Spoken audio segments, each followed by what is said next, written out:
Essa é a bagunça. Vocês vão ter que lidar com ela agora, porque senão eu vou morrer e eu não vou editar vídeo suficiente, porque colocar green screen nas coisas não tá assim simples não. Então é o seguinte, vocês vão ficar aqui com os meus colegas, eu colei um monte de adesivo no armário e é assim que a gente vai conviver a partir de agora. Dionister falando e tá na hora, chegou a hora. Hoje eu vou falar de duas coisas que aconteceram que me irritam, que é as pessoas falando do filme de FNAF e o Quentin Tarantino.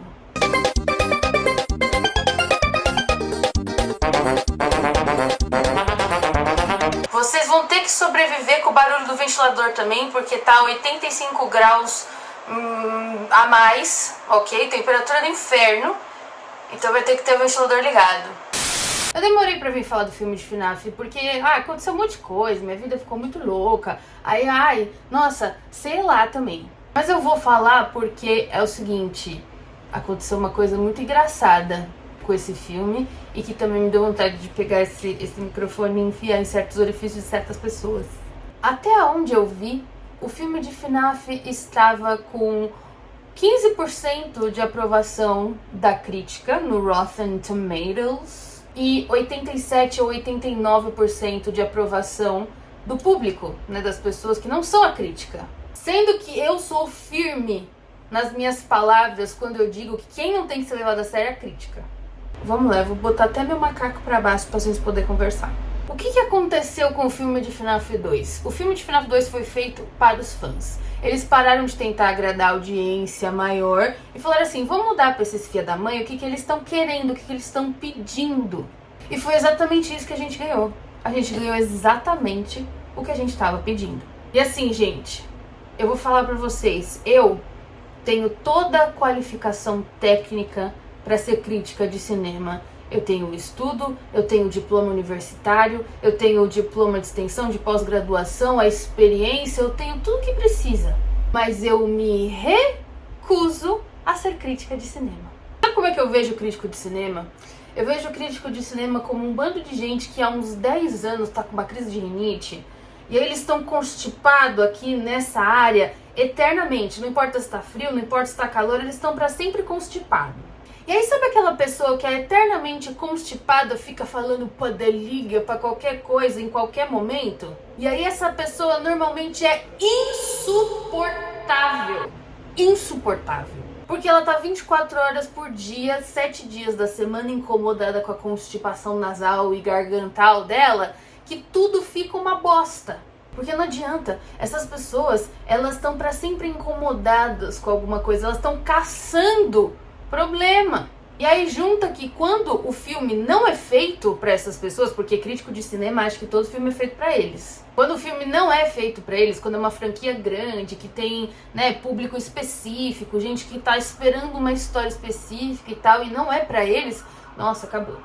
Acabou o mundo, acabou tudo, ó, olha a polícia vindo, ó, você tá vendo a polícia vindo? Tá vindo prender nós, é os críticos mandando a polícia atrás de nós. E aí assim, foi a chuva, né? A chuva de coisas saídas da esfíncter das pessoas, né? Eu não tenho paciência.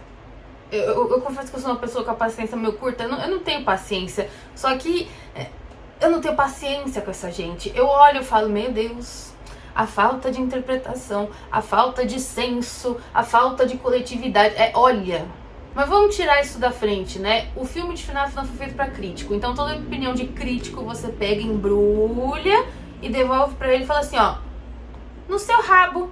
E é isso, toca pra frente. Como fãs de FNAF, o que precisamos, o que achamos, o que pensamos do filme? Eu achei que o filme responde muita coisa que a gente tá aqui batendo o cuco na cabeça pra tentar entender há anos e não entende. Eu achei as mecânicas do filme muito bem feitas e interessantes. Os animatronics, então, nem se fale. Eu acho que o filme podia ter sido um pouquinho mais longo, né? Eu acho que podia ter ali 2 horas, como a gente tem ali na maioria dos filmes, 2 horas e pouquinho, porque eu acho que cabe. O fato da classificação indicativa ter sido 14 anos pra mim não influenciou em nada na qualidade do filme, mesmo porque, como eu já havia dito antes, O Chamado e os Outros é a mesma classificação indicativa de Five Nights at Freddy's e esses filmes são excelentes. A minha única crítica é que eu acho que poderia ter sido mais longo. Não precisava ter corrido tanto no final. Mas mesmo assim, eles quiseram dar uma compactada na história, porque também, às vezes, se você bota os minutos a mais, você acaba perdendo também ali, enrolando muito e tudo mais. Eu entendo, acho que poderia ter sido um pouco maior, mas acho que tá ótimo. Se você é fã de FNAF, você vai gostar desse filme, você vai sair pensando, nossa, eu acho que esse filme tem implicações pra lore do jogo. Pelo menos eu achei, e eu vou falar um pouquinho sobre isso hoje, mas eu vou me aprofundar depois. Uma coisa que eu acho que esse filme responde muito é sobre a Puppet, né? A gente tem todo um mistério envolvendo a personagem da Puppet, por que ela é mais, né, ligada no 220, por que ela é mais inteligente. A gente sempre se questionou, os animatronics do FNAF 2 estão possuídos, os animatronics Withered são os mesmos do FNAF 1. E assim, se você não viu o filme, spoilers, tá? Muitos spoilers a partir de agora, e é isso. Mas pra mim, tirar a Puppet desse lugar de boazinha que ela sempre ocupou é muito interessante, cara. A gente sempre viu a Puppet como esse ser consciente e acima do bem e do mal, que não faz mal pra ninguém, e o filme apresenta a Puppet de outro jeito completamente diferente. A Puppet tá virada no giraia nesse filme. Tá repreendido, Satanás! E eu acho isso muito interessante, porque assim, cara, ela é meio que a original, assim, né? O filme também fala que ela realmente foi de vala primeiro. Então eu acho que colocar ela nesse lugar de quase um espírito vingativo, meu, isso é muito legal.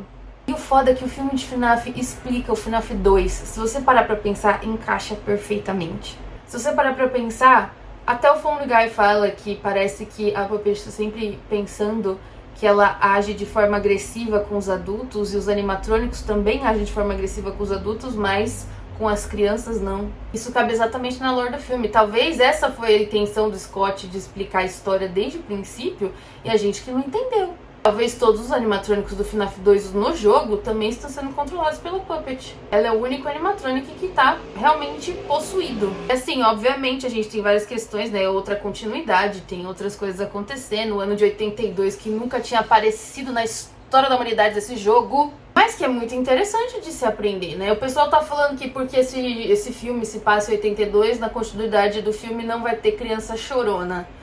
Mas eu acho que vai sim. Só que vai se passar um pouco antes, explicando lá muito atrás. Eu acho que a Puppet, na verdade, vai ser a chave da história da criança chorona, porque a Puppet pode possuir pessoas. Talvez William Afton esteja tentando construir isso com a criança chorona. Mas mais sobre isso num próximo vídeo. O que eu tenho pra falar sobre o filme de FNAF 2 é que ele foi muito bem construído com fanservice. Esse filme é um grande fanservice. Ele não vai agradar ninguém que não seja fã de Five Nights at Freddy's.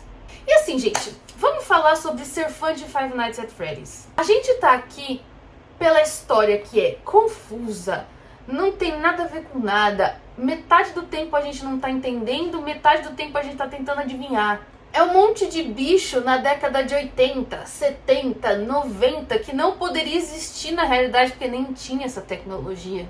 Five Nights at Freddy's é um grande exemplo de algo camp. Vocês conhecem o conceito de camp? Não conhece? Pesquisa no Google que eu também não tô aqui pra responder todas as perguntas. Mas Five Nights at Freddy's é camp. Ele é o fino do brega. Ele é pra ser essa coisa confusa, meio caótica, meio que não faz sentido, meio que você tem que adivinhar parte da coisa. E talvez para o universo cinematográfico as pessoas não estão acostumadas com essa linguagem. Porque assim, você tá no meio do filme, do nada pisca um Shadow Bone, sem explicação nenhuma. Então é claro que as pessoas desavisadas e que não entendem do assunto vão ficar tipo, mas por quê? O que aconteceu aqui? Pelo amor de Deus. E é trabalho das pessoas deixar os fãs. Deixa os cara, tá ligado? Deixa nós. Eu fui no cinema vestida de Purple Guy, improvisado, porque eu adoro fazer cosplay zoado, fantasia ruim, fantasia tosca. Então eu fui vestida de Purple Guy, eu coloquei a roupinha de segurança toda roxa, não sei o que. Mas tinha gente vestido de Left, perfeita, assim, a Left. Todo mundo de orelhinha, todo mundo de não sei o que. Deixa os cara, deixa os pessoal. E, gente, o próximo filme já tá praticamente garantido, porque, né, os caras arrecadaram, sabe, 156 milhões de dólares no final de semana de estreia. Então, assim, a gente fez a nossa parte, né? Eu particularmente tô muito ansiosa pelo filme 3, porque é Springtrap, né? Amamos o Springtrap. A cena pós-créditos já mostrou que ele tá lindo, ele está perfeito, ele está maravilhoso, maravilhoso. Então, a minha dica pra vocês é, ignora a crítica. Pega a crítica, dobra você enfiar no buraco que você quiser do seu corpo. Ignora. Porque, infelizmente, eles estão fazendo o trabalho deles, né? Mas talvez a opinião deles sirva para outros assuntos, né? Para o filme que foi feito para eles. Esse a gente pega e ignora. A nossa opinião é que importa. Mas já falando de coisas que as pessoas falam que não importa, que a gente devia dar menos importância, e o Quentin Tarantino, hein? Quentin Tarantino dirigiu Kill Bill, dirigiu várias coisas, muito famoso, diretor, né? Até atuou nos bagulho, mas é mais famoso como diretor. Decidiu falar sobre o Paul Dano, que ficou muito, né, explícito, todo mundo viu o que ele falou sobre o Paul Dano, mas ele também decidiu falar sobre o nosso querido Matthew Lillard. E o Matthew Lillard respondeu, e ele respondeu de um jeito que eu fiquei assim, mano, que bosta. Porque o cara, eu achei a resposta dele ótima, tá? Eu achei que o Matthew foi brilhante na resposta dele, porque ele só falou assim, cara, me magoa o cara falar isso. Por que ele tá falando isso, sabe? Tipo, não tem nem sentido. E não tem sentido. Não faz o menor caralho de sentido que esse cara tá falando. Por que ele fala? Por que as pessoas falam? Fica quieto um pouco. O silêncio também é uma prece. Tarantino acha que é o dono do mundo, dono do cinema, o grande diretor de todos os tempos. Ele acha que ele precisa dar a opinião dele as coisas, porque ele é esse grande nome, essa grande coisa. Eu particularmente nunca fui grande fã do Tarantino, eu sempre gostei muito de Kill Bill, né, eu acho uma história interessante, mas outras coisas nunca me apeteceu, eu nunca fui tipo de pessoa que ia comprar aquela camiseta escrito Directed by Quentin Tarantino. Gosto muito de Kill Bill, acho um trabalho excelente, mas assim, eu vou defender o Matthew Lillard até o meu último suspiro. Porque assim, o Matthew Lillard não é só uma pessoa que parece ser muito legal, sempre muito legal com os fãs, sempre muito presente, sempre muito doido nas convenções. Mas ele é sim um bom ator. Quem entende de terror, quem entende de coisas, né, desse universo do sobrenatural e tudo mais, sabe que o Matthew Lillard é um excelente ator do nicho. E quem não acha é porque não entende. E pra mim não importa que você é o Quentin Tarantino, você não entende. É o mesmo caso dos críticos falando do filme de FNAF. Algumas coisas não são feitas pra você. A atuação do Matthew Lillard não foi feita para o Tarantino. Apesar de que eu acho que o Tarantino tá com mais com dor de cotovelo do que qualquer outra coisa, tanto do Matthew quanto do Paul Dano. Mas aí já é especulação, né? Mas o que eu acredito é que assim, só porque você não gostou disso, não significa que todo mundo tem que desgostar. Que você não gosta de alguma coisa, que eu tenho que ficar sendo super vocal sobre isso o tempo todo, pelo amor de Deus. É quando as pessoas param pra comentar, tipo, ai, sua roupa está feia, seu cabelo está feio. O que você tá ganhando com esse comentário? Eu não entendi. Então assim, ele perdeu uma excelente oportunidade de ficar quieto. Só isso, ele podia ter ficado quieto e podia não ter levado um chablau na cara de um monte de gente muito famoso, muito mais famoso do que ele, inclusive.